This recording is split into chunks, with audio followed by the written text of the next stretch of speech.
الحمد للہ وکفا والصلاة والسلام علی من لا نبی بعدہ اعوذ باللہ من الشیطان الرجیم بسم اللہ الرحمن الرحیم یا بنی اسرائیل قد انجیناکم من عدوکم وواعدناکم بجانب الطور الایمن ونزلنا علیکم المن والسلوى کلوا من طیبات ما رزقناکم ولا تطغوا فیہ فیحل علیکم غضبی ومن يحلل عليه غضبي فقد هوى وإني لغفار لمن تاب وآمن وعمل صالحا ثم اهتدى صدق الله مولانا العظيم وصدق رسوله النبي الكريم ونحن على ذلك لمن الشاهدين والشاكرين والحمد لله رب العالمين۔ 16واں سپارہ سورہ طٰہٰ، 80، 81 اور 82 نمبر آیات۔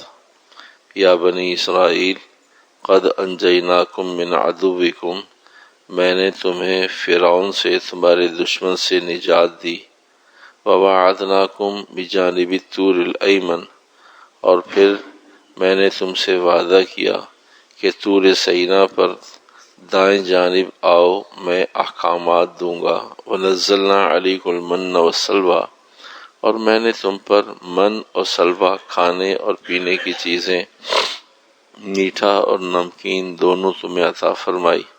کلوا من طیبات ما رزقناکم، تم کھاؤ میری پاکیزہ چیزوں میں سے جو کچھ میں نے تمہیں عطا کیا۔ ولا تطغوا فیہ فیحل علیکم غضبی، ہرگز سرکشی نہ کرو، حکم عدلی نہ کرو۔ فیحل علیکم غضبی، اور میرے غصے کو، ناراضگی کو دعوت نہ دو۔ تمہیں یہ بات معلوم ہونی چاہیے، ومن یحلل علیہ غضبی، جو کوئی بھی میرے غضب کا نشانہ بن گیا، فقد ہوا، وہ ناکارہ اور نکما ہو جاتا ہے۔ وإنی لغفار لمن تاب، اور یہ بات بھی تمہیں معلوم ہونی چاہیے کہ میں بہت قدردان اور معاف کرنے والا ہوں، لیکن کس کو؟ لمن تابا، جو رجوع کرے، توبہ کرے، وآمنا، جو ایمان لائے، وعمل صالحا، اور عمل صالح کو اختیار کرے، ثم اہتدی، اور پھر اس پر مرتے دم تک جمع رہے۔ 3 آیات کا ترجمہ۔ ماقبل میں موسیٰ علیہ السلام اور فرعون کا ایک تفصیلی واقعہ ذکر کیا گیا ہے، جس میں موسیٰ علیہ السلام کو کہا گیا، اے موسیٰ، انتہا ہو چکی آپ کی قوم پر مظالم کی، اس لیے آپ راتوں رات اپنی قوم کو لے کر مصر سے باہر نکل جائیں اور براستہ سمندر، بحر قلزم، براستہ سمندر، آپ سمندر کے اس پار نکل جائیں، اور آپ بالکل خوف نہ کریں، نہ آپ کا پیچھا کرنے کا کوئی ڈر ہونا چاہیے کہ آپ کا پیچھا کیا جائے گا، اور نہ آپ کو کوئی روک سکتا ہے، اور نہ آپ کو اس بات کا خوف ہونا چاہیے کہ آپ پانی میں سے گزریں گے تو پانی آپ کو کیسے راستہ دے گا۔ جب اس صورتحال کو دیکھ کر فَأَتْبَعَهُمْ فِرْعَوْنُ بِجُنُودِهِ، فرعون نے بھی اپنے لشکر کو تیار کیا پتہ چلنے پر کہ یہ کیا ہو گیا۔ ہم جن پر اپنے تیر، اپنے اوزار اور انہیں تختہ مشق بنا کر اپنی اندر کی ہوس پوری کیا کرتے تھے، وہ سارے بنی اسرائیل موسیٰ علیہ السلام کے ساتھ نکل گئے۔ کا فوری طور سے انہیں پکڑا جائے، پورے لشکر کے ساتھ، ساز و سامان کے ساتھ، گھوڑوں کے ساتھ، ہتھیاروں کے ساتھ موسیٰ علیہ السلام اور بنی اسرائیل کے تعاقب کے لیے فرعون اپنے لشکر کے ساتھ باہر نکل آیا۔ کدھر کو گئے ہیں؟ کہا ان کے چلنے کی اور ان کے گزرنے کی پیروں کی کچھ نشانیاں موجود ہیں، اس جانب گئے ہوں گے۔ چلتے رہے، نشانات ملتے رہے۔ ایک وقت آیا کہ دریا کے کنارے بنی اسرائیل دور سے نظر آنے لگے۔ اللہ نے ادھر موسیٰ علیہ السلام اور ان کی قوم کو محفوظ رکھنا تھا، موسیٰ علیہ السلام کی قوم بنی اسرائیل نے کہا اے موسیٰ وہ ہمیں اور ہم انہیں نظر آ رہے ہیں، اس لیے کہ وہ پورے لاؤ لشکر کے ساتھ تھے اور ان کے آنے کا انداز، چیخ و پکار اور ان کو پا لینے کی خوشی کہ نظر آ گئے، اب ہم ان کو کل جماعت کو قتل کر دیں گے، سارے بنی اسرائیل کو ایک ساتھ۔ اب تک تو ایک آدھ، دو چار، 10، 20، 100، 50 جیسے جیسے موقع ہوا ویسے ویسے قتل کرتے تھے، ظلم کرتے تھے۔ اب تو یہ ہمارے باغی ہیں اور سمندر کے کنارے ہمیں مل گئے ہیں، یہیں ذبح کر کے یہیں ڈال دیں گے اور یہیں پانی میں بہا دیں گے۔ تو یہ ساری چیزیں ان کے دماغ میں کام کر رہی تھیں۔ ظالم کو بہت ساری چیزیں ظلم سے پہلے سمجھ میں آتی ہیں، ایسے ہو سکتا ہے، ایسے کر سکتے ہیں۔ ادھر موسیٰ علیہ السلام پر وحی آئی، اے موسیٰ فکر نہ کیجئے، آپ کے ساتھ 12 قبیلے ہیں، آپ اپنی لاٹھی کو فَاضْرِبْ لَهُمْ طَرِيقًا فِي الْبَحْرِ يَبَسًا، ہم انہیں خشکی کا راستہ دیں گے، آپ فکر نہ کریں، آپ اپنی لاٹھی، آپ اپنا عصا سمندر پر مارے۔ موسیٰ علیہ السلام نے حکم خداوندی پر ایسا کیا تو 12 قبیلے تھے اور شیشے کی دیواریں بن گئیں، 12 ہول، 12 ٹنل، 12 غار، 12 سوراخ، 12 راستے بن گئے۔ سارے لوگ اس کنارے پہنچ گئے اور فرعون کے سارے لوگ اس کنارے سے درمیان میں پہنچ گئے۔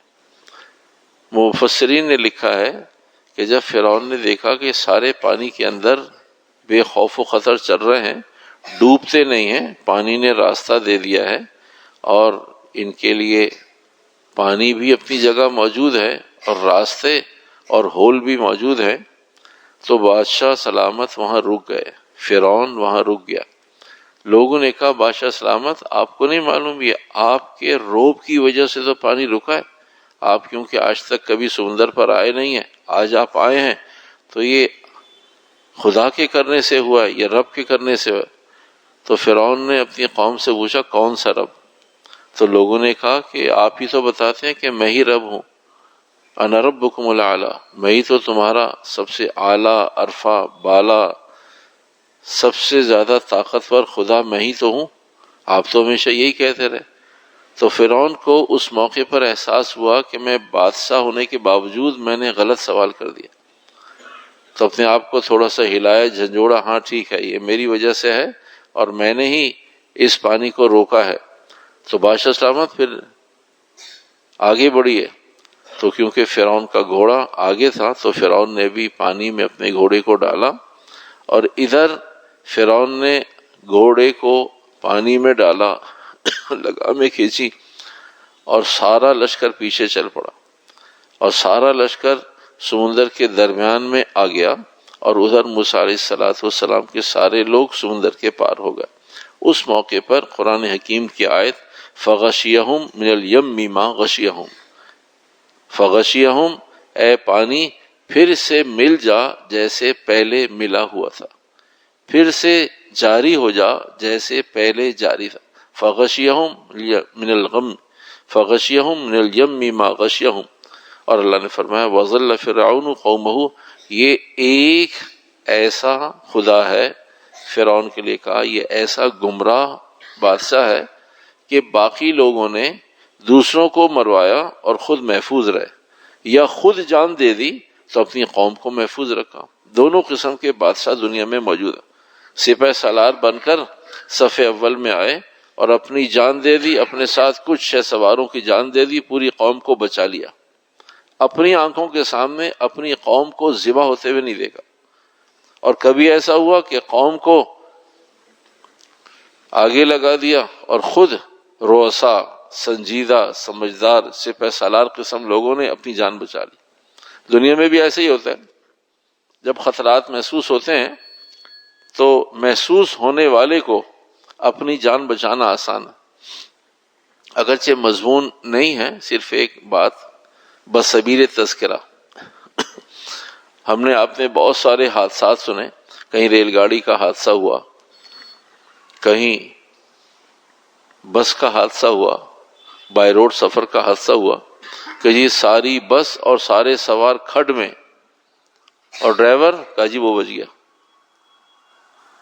ایسا بارہا سننے کو ملتا ہے، اس لیے کہ اسے خطرات کا اندازہ ہوتا ہے، تو وہ دروازہ کھول اور چھلانگ لگا دی، ہڈیاں ٹوٹ گئیں، پیر ٹوٹ گئے، ہاتھ ٹوٹ گئے، زخمی ہو گئے، لیکن بچ گیا، اور باقی سارے لوگ کھڈ میں گر گئے، باقی سارے لوگ نیچے نہر میں، دریا میں، جہاں کہیں بھی۔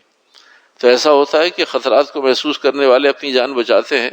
اللہ فرماتے ہیں قرآن حکیم میں وَظَلَّ فِرْعَوْنُ قَوْمَهُ، یہ ایسا نااہل، نامعقول، نکما بادشاہ گزرا ہے کہ جس نے پوری قوم کو خود اکٹھا کیا، خود بھی گمراہ ہوا، خود بھی پانی میں غرق ہوا دنیا میں، اور آخرت کی جہنم میں سب کو اکٹھے لے کر چلا گیا۔ دنیا میں بھی غرق اور آخرت میں بھی غرق، دنیا میں بھی ذلت، آخرت میں بھی ذلت، یعنی پوری قوم کو پکڑنے گیا تھا، بنی اسرائیل کی پوری قوم کو، اور اپنی پوری قوم کو ڈبو دیا، اور خود بھی اس موقع پر جب غوطہ زن ہوا اور پانی کانوں میں، ناک میں، آنکھوں میں، سر سے اوپر پانی آ گیا، اس موقع پر کہا قالوا آمنا برب ہارون و موسیٰ، میں ہارون اور موسیٰ کے رب پر ایمان لایا، میں ہارون اور موسیٰ کے رب پر ایمان۔ ایک دفعہ تو اس نے کہا، مفسرین لکھتے ہیں بس ایک ہی دفعہ کہا، اور اللہ کا نظام یہ کہ جب گناہ گار اور گناہ بڑا ہو تو بار بار معافی مانگنے سے اللہ معاف کر دیتا ہے، بار بار معافی مانگنے سے، اس لیے کہ گناہ زیادہ پوری قوم کو ذبح کرتا رہا، اللہ اور رسول موسیٰ علیہ السلام کے خلاف کام کرتا رہا، تو ایک دفعہ کافی نہیں تھا معافی مانگنا۔ تو مفسرین لکھتے ہیں کہ اس موقع پر ڈوبتے کو حضرت جبرائیل علیہ السلام نے اس کے منہ میں مٹی ٹھونس دی اور منہ بند کر دیا کہ مبادہ بار بار اللہ سے کہے اللہ معاف کر دے، اور اللہ تو غفار ہے، معاف کر دے۔ تو فرعون کے منہ کو بند کیا گیا کہ یہ ایسا نہ ہو کہ بار بار قالوا آمنا برب ہارون و موسیٰ، قالوا آمنا برب ہارون و موسیٰ۔ تو یہ ما قبل کی آیات میں اس واقعے کو ذکر کیا گیا۔ تو اگلی آیت میں آج کے درس سے متعلق اللہ پاک ما قبل کے مضامین کو سامنے رکھتے ہوئے، یا بنی اسرائیل، اے بنی اسرائیل، قد انجیناکم، ہم نے ہی تو تمہیں بچایا، ہم نے ہی تو تمہیں نجات دی، من عدوکم، تمہارے دشمن فرعون سے، اور وہ تمہاری قوم کا دشمن، تمہارے نبی کا دشمن، احکامات کا دشمن۔ اور موسیٰ علیہ السلام سے اللہ نے وعدہ کیا تھا کہ ہم بچائیں گے، اور آپ محنت کرو اور آپ اپنی قوم کو سمجھاؤ، جب آپ فرعون سے محفوظ ہو جائیں گے پھر آپ کو کوہ طور پر احکامات دیں گے۔ وَوَعَدْنَاكُمْ جَانِبَ الطُّورِ الْأَيْمَنِ، پھر طور سینا پر ہم آپ کو داہنی جانب آنے کا حکم دیتے ہیں، آپ ہمارے پاس آئیے۔ وَنَزَّلْنَا عَلَيْكُمُ الْمَنَّ وَالسَّلْوَىٰ، اور ہم نے آپ پر من اور سلوہ، ایک میٹھی ڈش اور ایک نمکین ڈش، دونوں اتاری یہاں پر، یہ ہمارے احکامات اور احکامات کے ذیل میں انعامات ہیں۔ تو ہم نے آپ کو انجیناکم بچایا، ووعدناکم وعدہ کیا، ونزلنا علیکم المن والسلویٰ، ہم نے آپ کو من اور سلوہ عطا فرمایا۔ آپ اپنی قوم کو بتائیے، بھوکے پیٹ آدمی کو اللہ یاد آتا ہے، بھرے پیٹ بدماشیاں یاد آتی ہیں، کہ ہم نے آپ کو یہ چیزیں عطا فرما دی، اب آپ اپنی قوم کو سمجھائیے۔ وطیرہ یہی ہے کہ جب آدمی پیٹ بھر کے کھاتا ہے تو پھر گندم کا خمار یہ ہے کہ آدمی کو گناہ سوچتے ہیں، نافرمانیاں سوچتے ہیں۔ خالی پیٹ گناہ سے دور رہتا ہے، بھرے پیٹ گناہ کے قریب ہو جاتا ہے۔ کلوا من طیبات ما رزقناکم، آپ ہماری حلال کی ہوئی چیزوں کو خوب کھائیے۔ کلوا من طیبات، پاکیزہ چیزوں کو، رزقناکم، جو ہم نے آپ کو دیا، خوب کھائیے، تسلی سے کھائیے، طبیعت جی بھر کے کھائیے، لیکن حرام کی طرف نہ جائیے۔ ولا تطغوا فیہ، اور آپ سرکشی کو اختیار نہ کریں، اس لیے کہ اب سرکشی کا وقت ہے۔ آپ کو خوف تھا فرعون کا، فرعون مر گیا، اس کی قوم کا، وہ قوم تباہ و برباد ہو گئی۔ آپ بھوکے تھے، گناہوں سے دور تھے، اب آپ کی قوم سیر ہو کر کھائے گی ہماری نعمتوں کو، اور آسمانی کمانے کا بھی غم نہیں، فکر نہیں۔ آدمی کمائی کا غم ہوتا ہے تو آدمی ہلکا پڑتا ہے، کمائی کا بھی غم نہیں۔ من اور سلوہ، مفسرین نے بہت ساری چیزوں کے بارے میں، من اور سلوہ جو اترتا تھا آسمانوں سے، تو وہ پرندے، بھنے ہوئے پرندے، قربان جائیے، وہ بھنے ہوئے پرندے اڑ بھی رہے ہیں، بھنے ہوئے بھی ہیں، مشویون، کیسا اللہ کا نظام ہے کہ وہ جاندار بھی ہیں، جاندار بھی ہیں، جیسے سمجھنے کے لیے عرض کر رہے ہیں، بہت ساری سبزیاں پکانی پڑتی ہیں، بہت ساری سبزیاں کچی کھاتا ہے، بہت سارے پھل کچے اور پکے دونوں استعمال ہو جاتے ہیں، بہت سارے پھل جب تک کچے ہوتے نہیں کھائے جاتے، اور بہت سارے پھل کچے اور پکے دونوں کھائے جاتے ہیں۔ صرف سمجھانے کے لیے عرض کر رہے ہیں، صرف سمجھانے کے لیے عرض کر رہے ہیں، اس لیے نہیں کہ آپ کے علم میں نہیں، آپ کے علم میں ہوگا۔ چائنیز ڈشز میں سے ایک ڈش ایسی ہے جو پیور کچی فش اور مچھلی کو بہت مہنگے داموں میں بیچا جاتا ہے۔ جاپان میں چائنیز بندر کی کھوپڑی میں اسے جار میں بند کرتے ہیں اور صرف اس کا سر پھنسا ہوا ہوتا ہے اور اس کی کھوپڑی کو اوپر سے اڑاتے ہیں اور پھر اسٹرا سے اس کے دماغ کے ارک کو پیتے ہیں۔ تو وہ وہاں کے وی آئی پی نہیں، وی آئی پیز اور بہت امیر کبیر لوگ اس ڈش کو استعمال کرتے ہیں۔ تو چائنا میں بھی بہت خاص لوگ، چائنا میں بھی چائنیز ڈش میں تو کچی مچھلی ہوتی ہے، اس کے ساتھ کراچی میں بھی ہیں کچھ ریسٹورنٹ ایسے ہیں، تو وہ عام آدمی کو اسمیل آتی ہے کہ یہ آدمی ہے جانور ہے کیا ہے، لیکن محسوس ہوتا ہے کہ اس کو کچھ نہ کہو، اس لیے کہ یہ بہت بڑی گاڑی سے اتر کر اس ڈش کا آرڈر دیا اس نے۔ تو آدمی اس کی حیثیت دیکھ کر خاموش ہو جاتا ہے، ورنہ اس کی حرکت دیکھ کے کچھ بولنے کو جی چاہتا ہے۔ تو وہ سوس بھی اتنے تھوڑے تھوڑے سے آدمی سمجھتا ہے، تو اتنی چھوٹی تھوڑی مقدار میں دیتے۔ میں یہ ساری بات آپ سے اس لیے عرض کر رہا ہوں کہ ایک موقع پر ہم بھی ایک جگہ میزبان تھے، تو ہمارے میزبان نے اپنے لیے وہ ڈش منگوائی، تو اس کے ساتھ بیٹھنا مشکل ہو گیا تھا، لیکن وہ ہمارا میزبان تھا۔ کہتا جی آپ کو نہیں، آپ ایک بائٹ، ایک لقمہ، ایک پیس، تھوڑا سا۔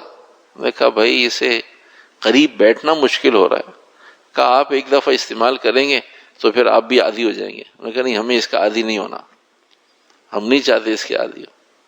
کوئی حرام تھوڑی ہے، نہیں کھانا کوئی کفر تھوڑی ہے کہ کھائیں گے تو ایمان کا کوئی حصہ ہے، بس ان کی ڈش ہے۔ تو آج یہ بات سمجھنا آسان ہے۔ تو بھائی وہ جو اللہ موسیٰ علیہ السلام کے زمانے میں من اور سلوہ اتارتے تھے، تو جو سویٹ ڈش ہوتی تھی وہ بھی تیار ہوتی تھی، اور جو نمکین ڈش ہوتی تھی وہ بھی تیار تھی۔ تو پرندوں کی شکلوں میں وہ آتے تھے، تو وہ آتے، جس کو جتنی ضرورت انہیں استعمال کیا، باقی اڑ گئے۔ پکانا نہیں، بعض روایات میں اس کی وضاحت ہے، آج سمجھنا مشکل ہے، لیکن کچھ چیزیں اگر اس کی کھوج لگانے بیٹھتے ہیں، وہ بھی اس لیے طبیعت قبول کرتی ہے کہ میڈیکل ریسرچ اس کو الاؤ کرتی ہے، اس لیے مانتے ہیں۔ اس لیے نہیں مانتے کہ احادیث میں ہے، اس لیے نہیں مانتے کہ مفسرین لکھا ہے، اس لیے نہیں مانتے کہ روایات میں، اس لیے مانتے کہ اب جیسے فش کی مثال دینے کے بعد سمجھ میں آ گئی، اس سے پہلے نہیں سمجھ آ رہی۔ بھائی ایک پرندہ گر رہا ہے، وہ پکا ہوا کیسے ہو سکتا ہے؟ بھائی مرضی اللہ کی۔ اور جنت میں ایسا ہوگا کہ آدمی اے اللہ فلاں پرندہ کھانے کو جی چاہتا ہے، وہ آپ کے قریب آئے گا، آپ اسے استعمال کریں، آپ اس کی ہڈیاں پھینک دیں تو وہ اسی وقت آپ کے سامنے دوبارہ ہڈیاں جوڑیں گی، پھر ہو جائے گا، اس لیے کہ وہ جنت ہے۔ تو بھائی جس اللہ نے جنت میں کرنا ہے وہ اللہ چاہے دنیا میں بھی کرے، جس کے ساتھ کرے۔ تو بنی اسرائیل کا پروٹوکول ایسا تھا۔ یہ بنی اسرائیل آپ کو معلوم ہے یہ یہودی ہی ہیں، بنی اسرائیل اور یہود علیحدہ نہیں ہے، یہودی ہیں۔ آج جو دنیا میں یہودی ہیں، ان کے بڑوں کے ساتھ اللہ نے معاملہ کیا۔ تو بنی اسرائیل پیدائشی بچے کپڑوں کے ساتھ پیدا ہوتے تھے۔ آج نہیں سمجھ میں آتا، لیکن ہے واقعہ کتابوں میں ہے۔ ان کے پاس اللہ نے فرمایا ہم تمہیں بہت پروٹوکول کے ساتھ رکھیں گے۔ اللہ میں ہم کیوں کمائیں؟ کہا نہیں کماؤ، ہمیں ریڈی میڈ چاہیے، کہا ریڈی میڈ لو۔ کہا ہمارے بچے، کہا وہ گندے بچے پیدا نہیں ہوتے تھے، ناپاکی کے ساتھ پیدا نہیں ہوتے تھے۔ یہ روایت میں ہے، واقعات میں ہے، تاریخ میں، کہ ان کے بچے پیدائشی صاف ستھرے اور کپڑوں کے ساتھ پیدا ہوتے۔ بعض مفسرین نے لکھا ہے کہ نہیں، کپڑوں کے ساتھ تو پیدا نہیں ہوتے تھے، وہ پیدا ہوتے ہی ایک دفعہ پہنا دیتے، پھر وہ جسم کے ساتھ ساتھ بڑھتے تھے، کپڑے بدلنے کی ضرورت نہیں ہوتی تھی۔ جسم کو جو ایک دفعہ پہنا دیا وہ جسم کے ساتھ ساتھ جب تک میدان تیہ میں رہے. ایک میدان تیہ جہاں پر کھانا پینا نہیں تھا، موسیٰ علیہ السلام سے دعا کی، دعا کریں آپ اللہ سے مانگیں تو پانی بھی دے دے، اللہ نے پانی. تو جیسے سمندر میں 12 راستے تھے، ایسے ہی موسیٰ علیہ السلام نے پھر اس میدان تیہ میں لاٹھی ماری، عصا مارا تو وہاں 12 کنویں، 12 چشمے نکلے. کہا بھائی اپنے اپنے چشموں پہ جاؤ، لڑنا نہیں. تو پانی پیتے تھے، سب کچھ ہضم ہو جاتا، کھاتے تھے پھر پانی پیتے پھر ہضم ہو جاتا. یعنی بالکل جنت والی زندگی. جنت میں بھی ایسے ہی ہو، کھائے پیے گا ہضم ہو جائے گا، قضا حاجت پیشاب پخانے کا کوئی پریشانی نہیں ہوگی، کھاؤ پیو موج کرو، بس جنت ہے. کوئی غلاظت نہیں، کوئی گندگی نہیں، کوئی ناپاکی نہیں، کوئی نجاست نہیں، سب پاکیزہ ماحول. بس آدمی کا جی چاہے گا کہ بھئی مجھے ہاضمے کے لیے ڈکار آ جائے تو ڈکار آ جائے. اگر آدمی چاہے کہ نہیں مجھے اچھا نہیں لگتا، میں دنیا میں بھی ڈکار کو پسند نہیں کرتا تھا، تو ڈکار نہیں آئے گا، ہضم ہو جائے گا. آدمی جہاں بیٹھا ہوگا شاخ اونچی تھوڑی سی اونچی ہوگی، تلمیاں یہ تو بس یہ سوچے گا اور وہ شاخ خود ہی نیچے آنا شروع ہو جائے گی. اگر یہ کبھی کھڑا ہوگا تو اس کی ہائٹ پر ہوگی، بیٹھا ہوگا اس کی ہائٹ پر ہوگی. کبھی لیٹے ہوئے خیال کرے گا، جنت میں لیٹا ہوا ہے اور خیال کرے گا تو وہ شاخ نیچے آ جائے گی. پھر یہ اپنی ضرورت پوری ہوگی، وہ شاخ اوپر چلے جائے. پھر آم کھا لے گا، گٹلی چھل کے پھینک دے گا، وہ پھر دوبارہ اپنی قدرت سے جوڑے گا، پھر جا کے لگ جائے گا. تو ایک ایسا سسٹمیٹک نظام ہے جسے اللہ کے نبی نے فرمایا. تو آج میڈیا کی بدماشیاں چیزیں تو آج سمجھ میں آتا ہے، بھئی چیزیں جڑنی شروع ہو جاتی ہیں. آج چیزیں دیکھ کر، کارٹون دیکھ کر تو اب سمجھ میں آتا ہے، ورنہ احادیث سے سمجھ میں نہیں آتا تھا.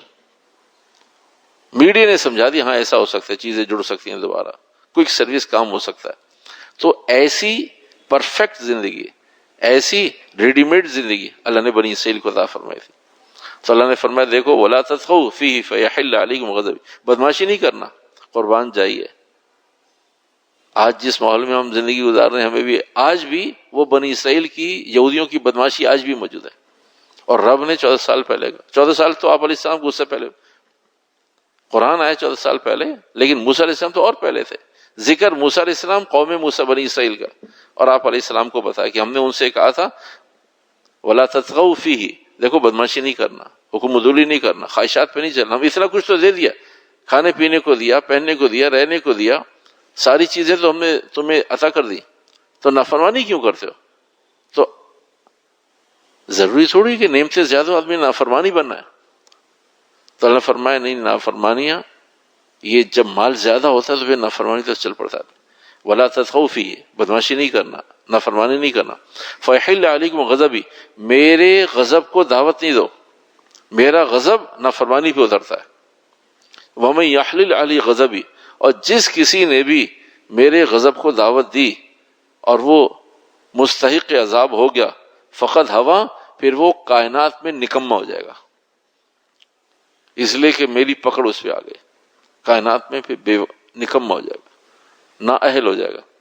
لیکن میں تمہیں بتاؤں، اللہ فرمائے، یہ اللہ کہہ رہے ہیں، قربان جائیے، اللہ کہہ دیکھو میں تمہیں ڈرا نہیں رہا، اللہ فرماتے ہیں میں تمہیں بتا رہا ہوں، میں تمہیں سمجھا رہا ہوں. وَإِنِّي لَغَفَّارٌ، میں بہت معاف کرنے والا بھی ہوں.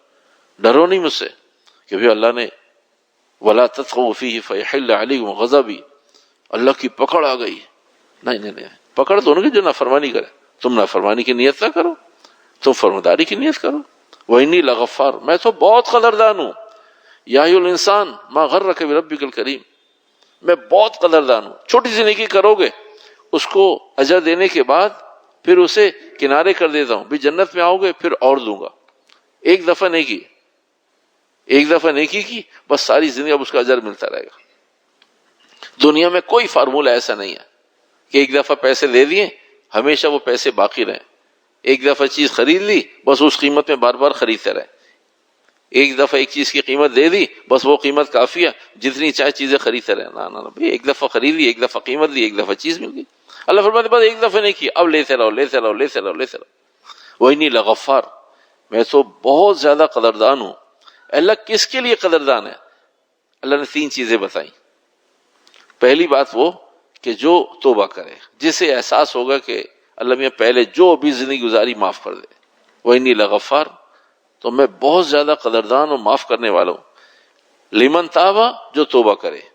جو رجوع کرے میری طرف کہ اللہ غلطی ہو گئی معاف کر دے، بس میں معاف کر دوں گا۔ وآمنا، ایمان لائے، وعمل صالحا، تیسرا کام عمل صالح کو بھی اختیار کرے، ثم اہتدی، پھر جم جائے اس پر، ایسا نہ ہو ایمان لایا اور پھر کروٹیں بدلنے لگا، ایسا نہ ہو ایک دفعہ توبہ کی پھر توبہ چھوڑ دی، ایسا نہ ہو عمل صالح کو اختیار کیا پھر عمل صالح کو پھر چھوڑ دیا، کبھی کیا کبھی نہیں، ثم اہتدی، پھر اس پہ جم جائے، جو جم جائے گا وہ میرا ہے، جو جم جائے گا اس نے گویا کہ توبہ کا حق ادا کیا، جو جم جائے گا گویا کہ اس نے ایمان کا حق ادا کیا، جو جم جائے گا گویا کہ اس نے عمل صالح کو اختیار کیا۔ اللہ پاک ہمیں ان ساری خوبیوں سے متصف ہو کر چھوٹی سی تھوڑی سی زندگی ہے گزارنے کی توفیق عطا فرمائے۔